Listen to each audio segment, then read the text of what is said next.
Avril 2018. Les communes ivoiriennes de Faké-Sédougou et de Korogo signent officiellement un partenariat avec respectivement les MRC d'Argenteuil et de Marguerite-Diouville dans le cadre du programme des partenaires municipaux pour l'innovation en développement économique local, en abrégé PMIDEL, un programme démarré 2 ans plus tôt. Arrivé au terme de son premier quinquennat, c'est l'heure de faire le bilan. J'avoue que ça a été beaucoup. Nous avons beaucoup appris au niveau des formations. Il y a eu plusieurs formations. Formations sur, je dirais, le développement communal. Comment booster, comment impliquer la population dans le développement local. Ces formations nous ont vraiment beaucoup appris et à l'issue, on est passé à la phase pratique. Financé par le gouvernement du Canada à travers Affaires mondiales Canada AMC, soit pour une durée de 5 ans, le programme vise à soutenir la croissance économique durable à l'échelle locale par le renforcement de capacités des gouvernements locaux dans certains pays d'Asie, d'Afrique et d'Amérique. En Côte d'Ivoire, le programme a été mis en œuvre par la Fédération canadienne des municipalités FCM, en partenariat avec l'Union des villes et communes de Côte d'Ivoire, UVICOSI.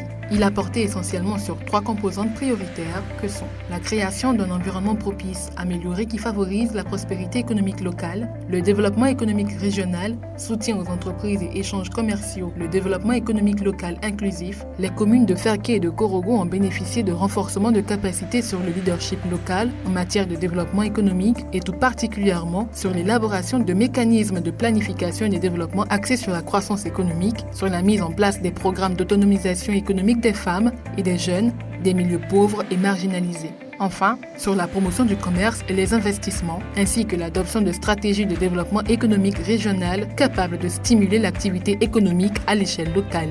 Si toutes ces actions semblent apporter un plus aux communes bénéficiaires, le PMIDEL a mis une cerise sur le gâteau. Je dirais que la cerise sur le gâteau, c'est le fonds d'innovation qui a permis de financer les jeunes et les femmes. Le Fonds d'innovation locale en abrégé FIL est le fonds mis en place par la Fédération canadienne des municipalités en partenariat avec l'UVICOSI et les communes de Faké et Korogo en vue de financer des projets innovants des femmes et des jeunes. En gros, c'est le volet du programme qui fournit des subventions et une expertise technique aux communes bénéficiaires au programme. Des subventions non remboursables pouvant aller jusqu'à 15 000 $ canadiens, soit 6 500 000 francs CFA, avec pour objectif de contribuer à la réduction de la pauvreté et à la prospérité communautaire. Pour comprendre à quel point le FIL financé par Affaires mondiales Canada a impacté la vie de nombreux bénéficiaires, nous vous emmènerons à découvrir certains parmi eux. Commençons par Korogo, la capitale du Poro, située à 635 km au nord d'Abidjan. Avec son célèbre mont Korogo, la ville comptait 243 048 habitants en 2014, dont la majorité est jeune. Une jeunesse qui se tourne peu à peu vers l'entrepreneuriat après une décennie de crise. C'est le cas d'Élisée Koné, diplômée de l'université Peleforo Gonkoulibaly de Korogo, et ses amis qui ont fondé la Maison des légumes, un projet de production de tomates hors sol. Mais les difficultés et les défis ne sont jamais trop loin. Comme vous avez pu le remarquer, sur les tomates, nous sommes à 2 mois, 2 semaines. Et voilà la taille que ça donne. Certes, c'est joli, mais ce n'est pas vraiment la taille en termes techniques, ce n'est pas vraiment la taille normale. Voilà, déjà, nous devions atteindre une taille jusque peut-être là. Voilà, mais jusqu'à présent, nous sommes encore là. C'est-à-dire ça joue non seulement sur la production et sur le développement des plantes. Voilà, nous attendons vraiment cet argent pour couvrir les abris afin d'atteindre les résultats que nous sommes fixés. Aujourd'hui, la plantation de la Maison des légumes présente un autre visage. Ces difficultés sont un lointain souvenir et la Maison des légumes regarde le futur avec assurance grâce à l'apport du FIL. Donc aujourd'hui, grâce au financement que nous avons reçu du FIL, nous avons pu couvrir 5 abris. 5 abris. Ce financement nous permet de pouvoir diminuer les attaques des ravageurs, et les insectes et autres. Et puis en même temps, de pouvoir protéger aussi nos plantes par rapport à la pluie. Et puis par rapport, on va dire, quand il fait trop chaud. Voilà. Et puis ce financement aussi nous permet de pouvoir récolter nos tomates sur une période d'au moins 2 mois, sinon 3 à 4 mois. Alors qu'en temps normal, quand nous faisions les récoltes, à peine 1 mois et puis on ne peut plus récolter. Quelquefois même on n'atteint pas le mois.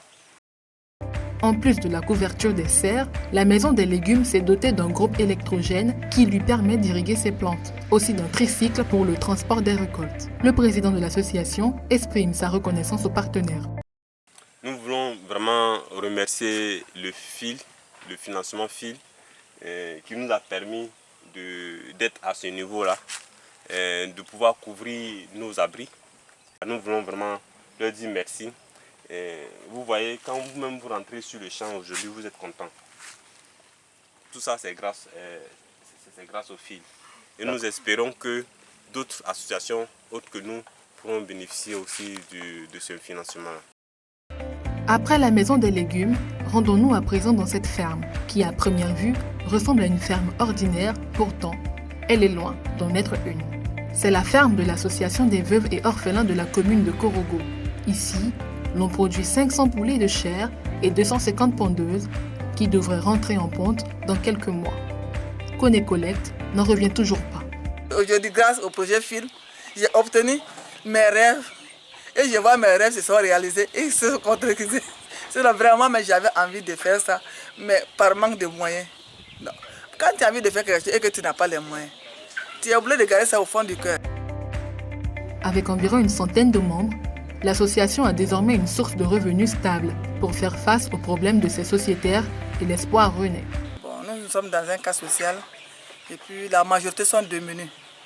Bon, grâce à ce projet, nous avons d'abord pu bénéficier de l'ambiance, l'harmonie et la joie d'abord. D'avoir au moins, moi particulièrement, d'avoir au moins un métier. Et aux autres aussi, de pouvoir s'exercer un peu, venir en même temps faire les petits travaux qui sont avec moi et aussi nourrir nos connaissances. Parce que beaucoup de gens, on voyait les poulets de chair, on ne connaissait pas comment on élevait. Mais grâce au projet FIL, beaucoup de nos femmes, nous tous qui avons été formés, on a pu savoir que le volailler, c'est une chose, c'est un métier qui épanouit les gens beaucoup. Bon. Grâce à ça aussi, nous avons bénéficié. Les enfants, d'autres ont pu réaliser. Nos gars ont pu réaliser un peu de commerce. Bon, d'autres aussi ont pu survenir à leurs besoins afin de pouvoir faire partir leurs enfants à l'école. Bon, après le premier financement, on a eu une bande de 500. Et grâce à Dieu, tous les 500 poussins devenus poulets ont été écoulés. Et en même temps, on a relancé la deuxième bande qui est sur le site encore. Donc on peut le bon de que ça avance et que ça donne de meilleurs revenus au lendemain. Rendre autonome la femme, c'est aussi lui donner une formation de qualité. C'est le défi que souhaite relever la direction régionale de la Chambre des métiers et de l'artisanat de la région du Poro, située à Korogo. Ici, 100 jeunes filles sont en formation alternée au métier de la couture pour plusieurs raisons. Nous avons nourri l'idée depuis des années et simplement nous cherchons quelqu'un qui pouvait nous aider à financer.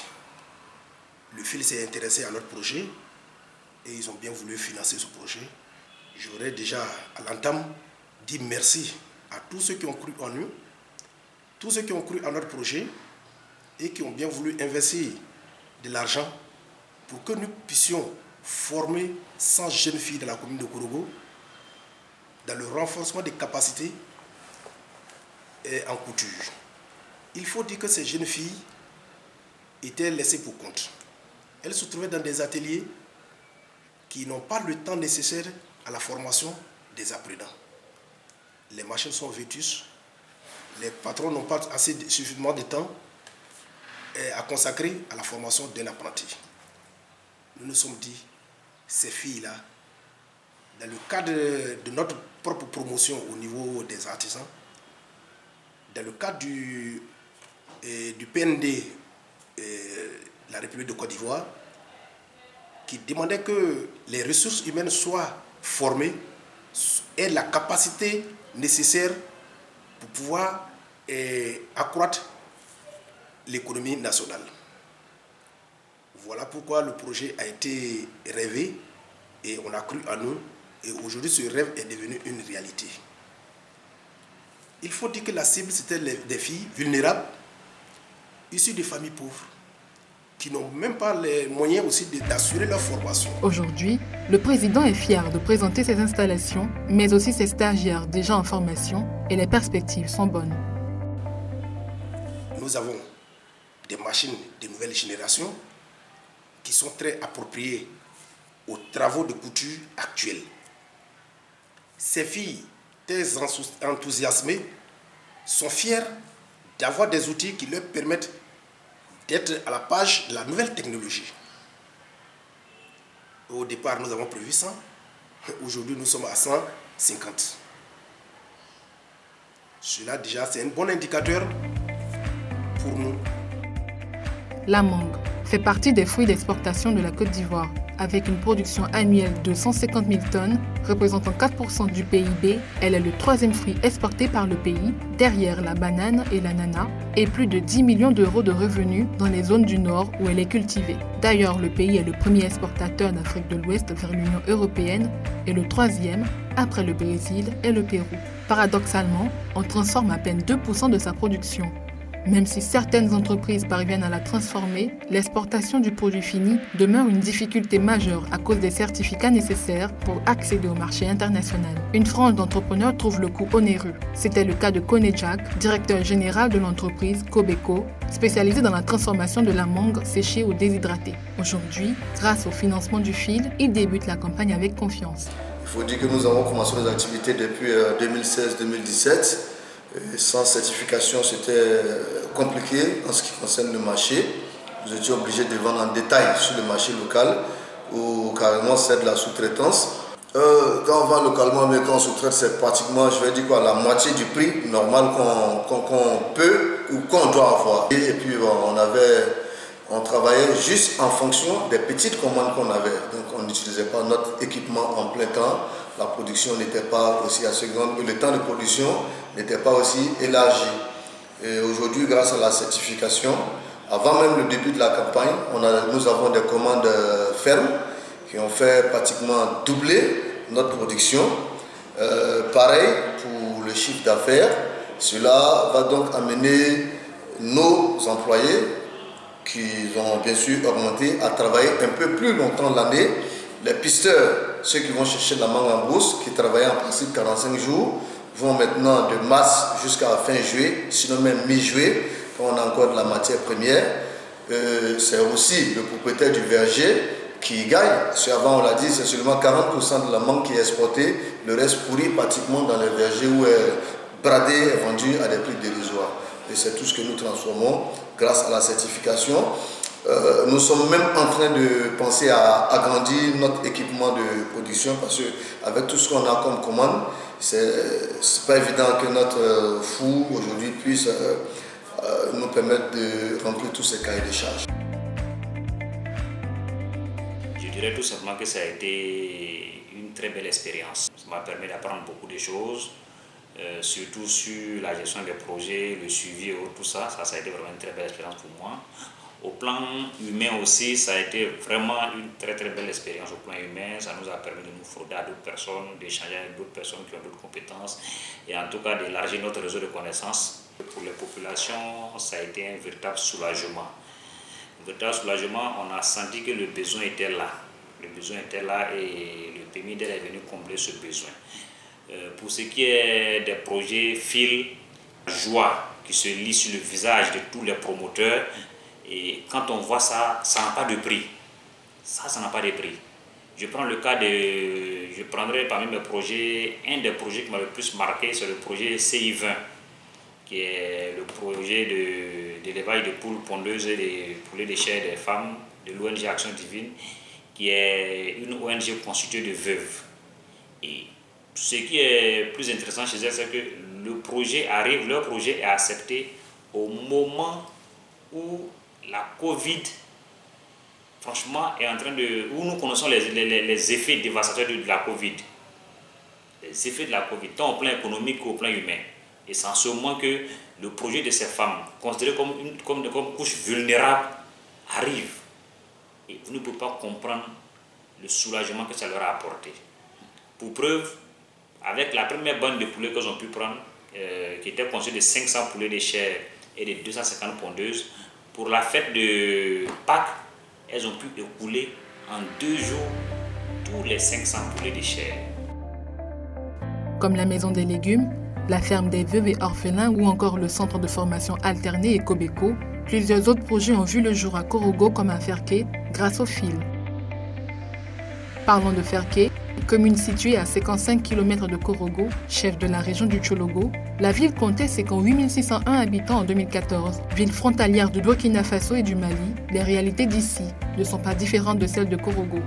Ici, comme à Korogo, le fil a fait parler de lui. Effectivement, ici à Ferké, le fil a réalisé 3 projets. Pour le vérifier, rendons-nous à Kafalovogo, ce village devenu un quartier de la ville. Une rivière jonche le long du quartier situé à l'entrée sud de la ville, mais aussi un barrage. Pendant des décennies, ce barrage a été une source de revenus pour les habitants de Kafalovogo. L'association Woba, spécialisée dans la production de maraîchers qui compte une centaine de femmes, ne vit que grâce à ce barrage. Seulement voilà, en 2018, la digue qui le supporte menaçait de céder sur le poids de l'âge. Il fallait agir, et vite.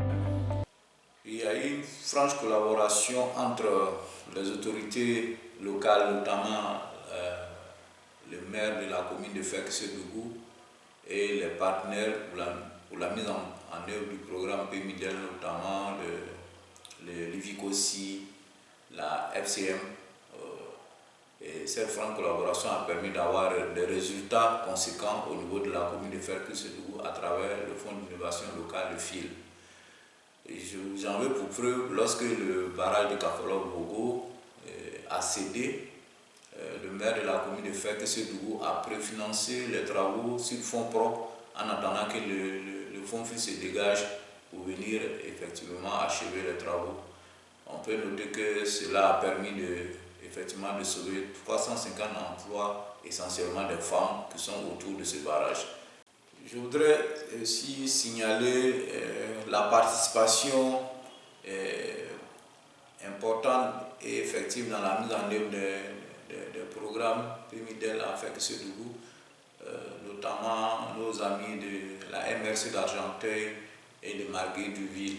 Je voudrais de passage saluer et féliciter Marc, le DG de la MRC d'Argenteuil et tous ses collaborateurs pour avoir pris part effectivement à la mise en œuvre de ces différents projets dans la commune de Ferké-Sédougou.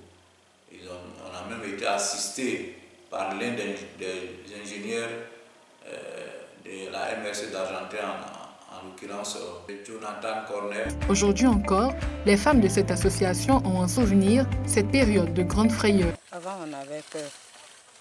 On croyait que l'eau allait partir et puis on n'allait plus avoir de l'eau pour arroser nos choses. Donc on serait obligé d'aller au village. Grâce au fil, nous continuons de faire nos activités. Nous continuons de produire nos maraîchers. Nous leur remercions beaucoup pour ce qu'ils ont fait pour nous. Que Dieu leur rende ça au centre. Après Kafalovogo, rendons-nous au corridor nord de la ville.